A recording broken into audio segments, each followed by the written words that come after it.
Hey, good afternoon. This is Clay with Clay's AC and Auto Repair and Clay Motion here in Grand Rapids, Michigan. If this video is helpful, please give me nice comments. I appreciate that. Subscribe to my YouTube page. That's totally awesome as well. I very, very much appreciate that. You'll be able to see the great things that I do all the time.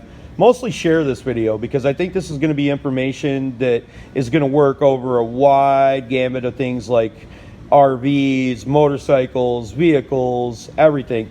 It's going to be a long video and it's going to be a long intro, and I apologize about that, but it needs to be all said. So turn the volume down on your computer, let my videos play while you're working on your stuff.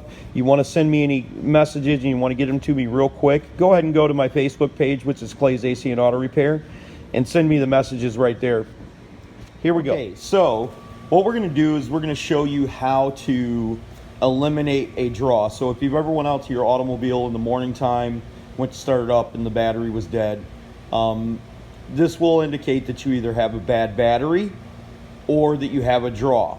And more than likely, you're always going to have a draw on an automobile. They have a tiny amount, depending on if you have like a Cadillac Escalade, that's going to have a larger draw than say this Chevy truck that I'm going to show you. This information is perfect for just about anything with the battery and fuses and wires and everything, and we're going to show you how to eliminate that draw right here, or at least determine what it is. So when you go to take your vehicle to the service center, if you can't eliminate the actual problem, you can at least intelligently talk about what you have, and you don't get to run around by your mechanic if you don't know him. So what you're going to do is you're going to think about your electrical system in your car like a tree. Okay, so in a tree we have a root, a trunk, a limb, branches, and leaves, all right? So this is how I kind of laid it out. It's not exacting science, because in some situations, if you thought the trunk was, you know, your fuse box, it could also be part of your battery, depending on if you have like an amplifier or something like that. But we're going to go off the basis that you're probably working on a stock automobile that has absolutely nothing. You'll need your battery charged all the way up. That is very, very important for this test. You need a good battery. So you need to eliminate that problem first by taking it to the service center and having it checked. They may tell you that it's a good battery, but it could actually have a dead cell inside it if it's old and everything like that. So we're going to eliminate that as a problem for this illustration and go on to the actual diagnosis of it. And I'm sorry, it's going to take a long time to explain this to you. So your battery is the root. Your trunk is a fuse box. Branches are the large fuses, and branches always don't mean that they're the large fuses, but generally large fuses have multiple circuits on them. So you'll have a large 40 amp fuse that goes to 4 different 20 amp fuses, and them 20 amp fuses are going to be considered the limbs. And then attached to them is your leaves, like say your window switch or your blower motor or your radio. Them are going to be the leaves of the circuit. I hope this is visualizing in your brain that you start with your battery, which is going to be obviously your first source, and then you're going to go to your fuses, and then you're going to go to the large fuses. Them are going to be your branches, okay? And then these are going to be your limbs. Or it might have that confused, but this is my own analogy, so I guess I can say it however I want. So when you want to check it, what you're going to do is you're going to remove your positive battery cable. And in between that positive battery cable, you're going to set a test light. You can get these at any auto parts store, and it doesn't matter how good or how bad they are or how cheap they are. When you take the test light and you connect it to the positive side of your battery, it's going to have a really bright light, because that means you have 12 volts. But watch what happens when I connect this to the positive cable. So I basically, you'll see that I got a not quite as bright of light, all right, but still a light nonetheless.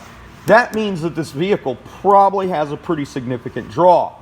If your vehicle has like a under hood light switch like this, you're going to want to make sure you unplug it. Make sure everything is turned off.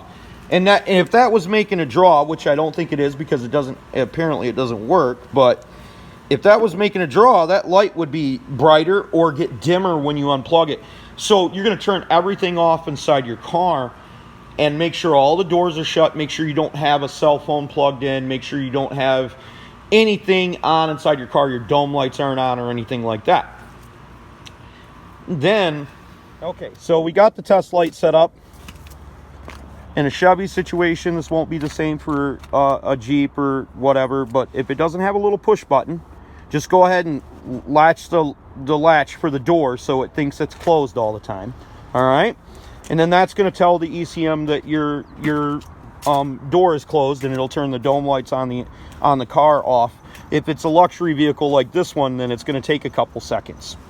Now, it's good to have two people doing this, because you're going to start pulling the fuses that are on the inside of the car first.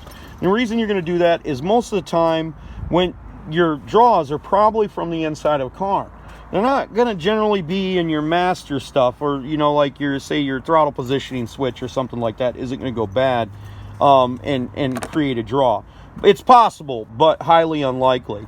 So you're going to pull each individual fuse, take a picture before you do that so you can replace all the fuses easily and put them in the accurate, the spots. If you're doing that, pull one fuse, wait 2 to 3 seconds, wait for the light to either dim or for it to go out. Perfect is when it goes out completely. But like I said before, you're more than likely going to have a draw. That's why it's good to have somebody watch it, but I've got it set up in such a way that I could actually pull the fuses and watch as I pull the fuses and the light will dim. Now, keep pulling fuses until the light goes dimmer or goes off completely. Once it does that, you might have more than one draw, so you may want to keep pulling fuses till it totally goes off. Now, wait a couple seconds in between each one, like I said before. Now, once you've found the fuse or the circuit or the leaf in this situation that is drawing down your battery, what you're going to want to do is you're going to want to put the fuse back in, turn the light back on, and make sure that that is the circuit that is drawing it down. You might have a couple different draws. It's not a big deal. It's not uncommon. But start replacing all the fuses, and as you replace them, the light, if there's a draw on another circuit, the light will come on immediately. Once it does that, pull that fuse back out and start replacing the other fuses. Make sure that you're not having multiple draws and multiple problems on cars. Now, once you've installed all of the fuses that were not drawing your battery down, you want to go and get either your owner's manual, or look on your cover and figure out what circuit that is. Say it was the cigarette lighter circuit. Then you're going to go inside the vehicle and you're going to remove each individual cigarette lighter with the light on and the fuse in. You're going to replace the fuse on that cigarette lighter circuit, and then that's going to tell you when you plug in that cigarette lighter which one it is actually drawing it. So that's how you find a draw. I hope this video, I know it's kind of instructional. You should start working on it, and it will make a lot more sense when you're actually doing it. But I think my description is pretty good.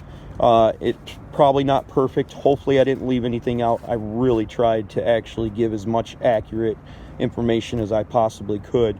I wished I had a car here that had a bad draw that I could show you, and if I ever do, I will go through the steps and show you exactly how to do it. But I think the explanation is very good. Remember, share this video with people, because this is going to be super helpful. Even if you don't end up using it, it's good information to actually know and understand what us mechanics go through to be able to find a problem like a battery draw. It takes a lot of time. I can't even express how long this should actually take you, because it's very time intensive. But anyways, share my video, subscribe to my page. Don't be the next to them, be the first to you. You can't break what's already broken, so you might as well try to mess it up some more. God bless. Have a great day.